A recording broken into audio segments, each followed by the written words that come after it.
What's up everyone? Welcome back again to my YouTube channel. So, pag-usapan natin kung bakit nga ba kailangan magkaroon ng clear communication sa team. Alright, kung bago lang sa YouTube channel, please subscribe and notification bell para update ka po sa aking mga bagong vlog na upload in the future. The same time, kapag na-reach po natin yung 100 subscriber, ay magpapag-giveaway po tayo after this year 2025.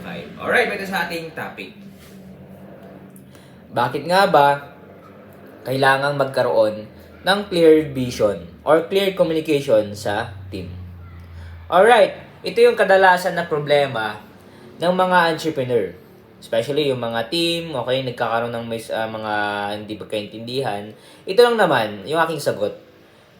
Dahil upang maiwasan ang misunderstandings. Kasi sa pagpapatakbo ng negosyo, madami mga misunderstanding. Kaya kailangan natin ng clear communication. Messenger, tawag, everything. Okay? Alright, yan lang muna. Bago tayo matapos sa ating vlog, if you want to buy this book, please click the Facebook page official link dito sa description.